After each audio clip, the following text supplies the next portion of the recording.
This video is sponsored by DistroKid. That's Hunter. All right, guys, so Logic Pro for iPad is finally here. I'm literally gonna give you my first impressions while I make a beat and teach you guys along the way, you know how we do it. So let's strap in. So this is what you're gonna see when you first load everything up. So we're gonna do tracks, and then I'm gonna come over here to MIDI. And then by default, it's gonna give you the classic electric piano. You can click this icon over here for your keyboard. Now that's kinda a little wonky. The drums is better, we're gonna talk about that.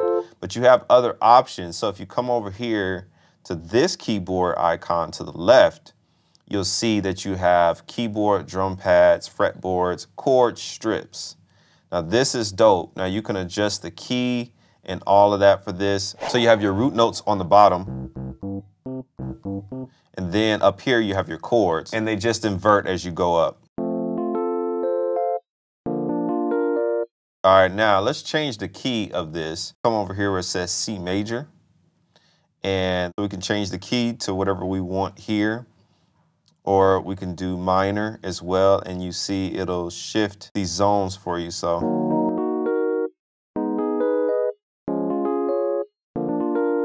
All right, which is dope. I'm gonna search for some packs. What you could do is come out of here and then go to sound library, and then here's where you can download the additional packs. So I'm gonna be using the Oak Felder. Go to instrument and patches, or instrument patches. And then what I'm gonna do is search Oak Felder. And we're gonna use that as a tag, which is dope. I really love that. And then we're gonna do drums. And now we have his drum kits fired up for us, the 3 kits, hit synth, acoustic bump, and mixed up. We're gonna use the acoustic bump. Now what we can do is hit this keyboard again, and it's gonna give us the drum machine designer pads down here. That's super dope. We can set our loop cycle right here. You can see it's grayed out. That's very similar to the desktop version. So what we're gonna do is get a nice 4-bar loop. We're going to change this tempo up here, tap tempo, and then we are going to change this to about 80. You can type in the tempo or you can tap it if you want. Come over here and tap this metronome, and now we can have the metronome play all the way out. Here we go.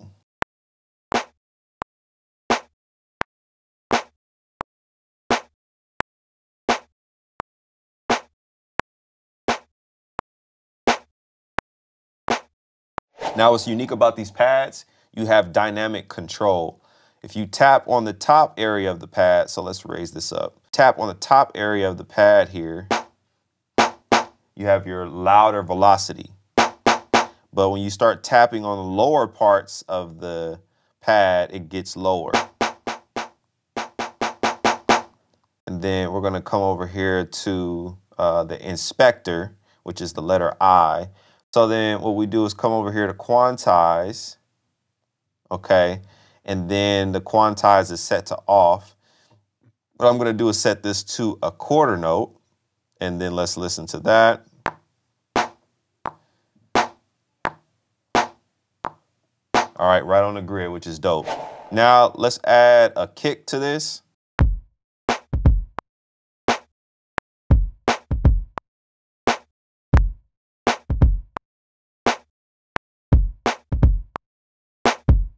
All right, so then what we can do is actually tap on that, and then we can hit the quantize from the edit and just quantize that, and then we have our options of how we want to quantize it over here, so it's set to off. So this has a bit of a swing to it, so let's try the 16 swing E.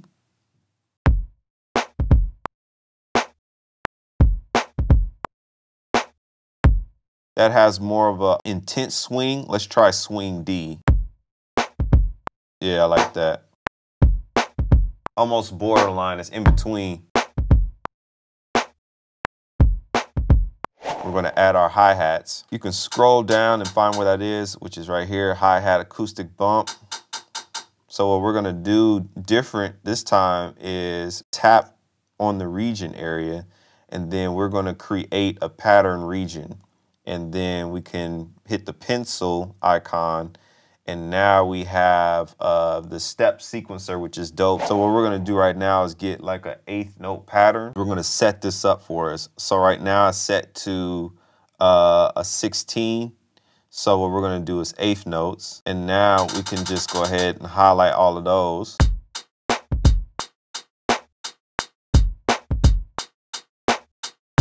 We're gonna go back to our inspector, and then we're gonna come out of the step sequencer.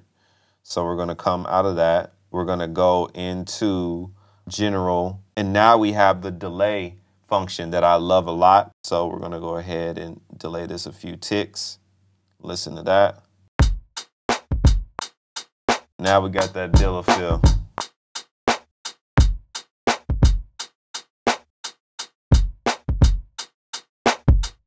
We're gonna get this on the right region because it's on the top region, like the default. So we're gonna go over here to convert, and then we're gonna do separate note by pitch. And now that's sitting on the actual kick drum itself. So when we close up the folder, you can see a mini version of our kick, hi-hat, and snare. Now, what we're gonna do is try to find some sort of sample or something like that. So we're gonna clear all on the instruments and patches. And then we're gonna go out of that, we're gonna go into loops, and then we can find some R&B.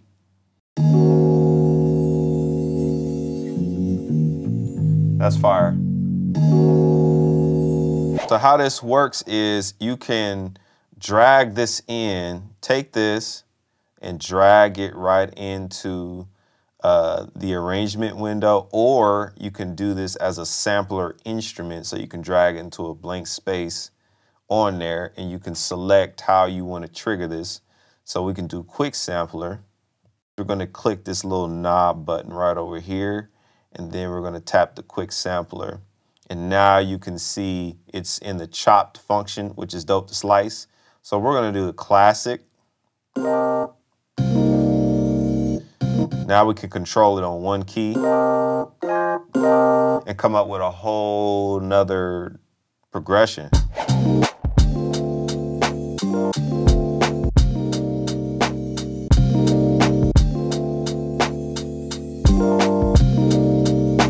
That's hot. Let's record that.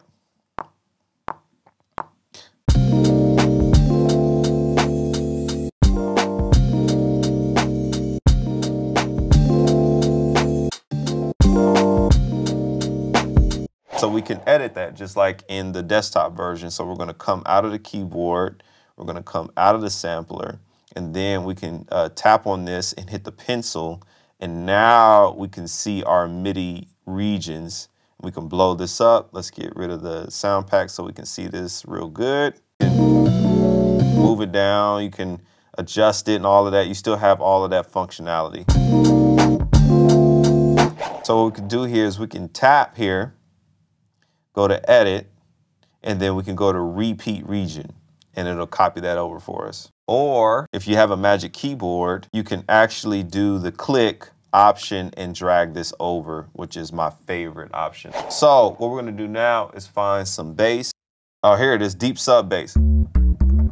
This is actually from the Logic Pro version. And this gives you that Dilla feel. I love this bass.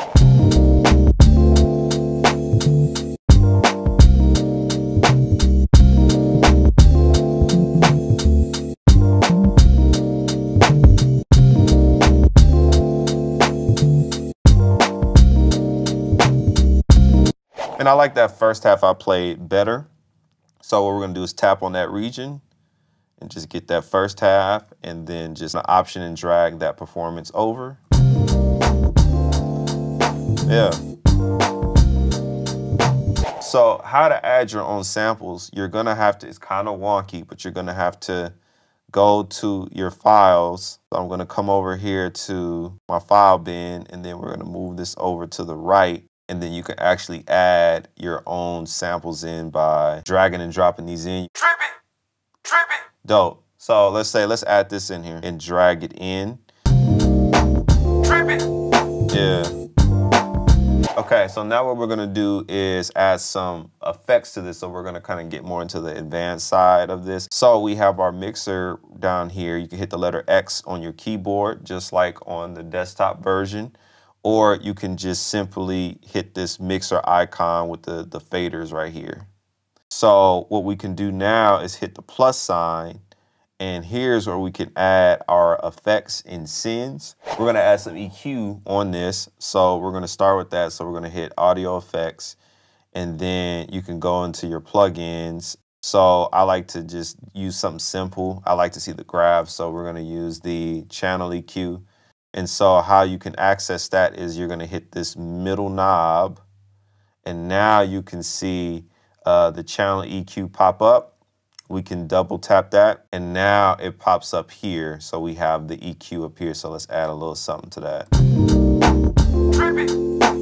So let's make it a little bit more muffled. So let's roll off some of this top end. That's cool.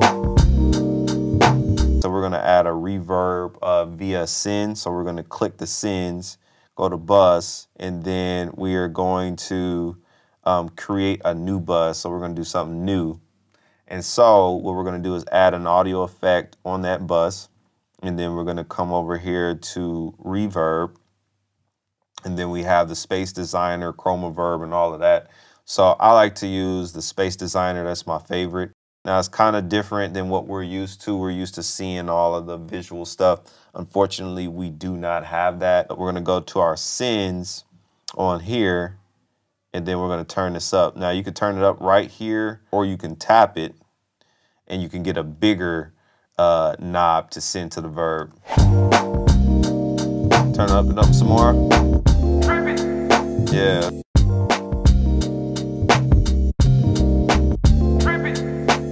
Now we're gonna add a delay.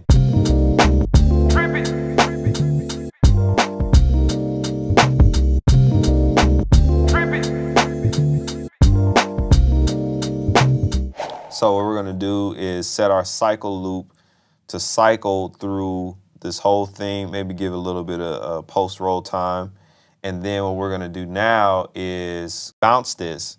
So how to do that is you're gonna come over here to where it says the project 3, you can rename that, but click that little arrow, and then we're gonna go to export, and then we can rename this. With us having that loop cycle, you can see it ends where we have it at measure 9, and it starts at measure 1, how we have it. You do have the uncompressed option, so you hit the I on that, and you have the AIFF and the wave. Of course, I like to do wave. That's compatible with your streaming services and all that stuff. And speaking of, I use DistroKid to distribute my music to Apple Music, Spotify, Tidal, all of your major streaming platforms. I've also done 2 cover songs. I've done the Earth, Wind & Fire, Can't Hide Love, that went viral. And I also just did the Roy Ayers, Everybody Loves the Sunshine, that is currently going viral right now at the time of shooting this video. With that said, DistroKid will allow you to do cover songs. All you have to do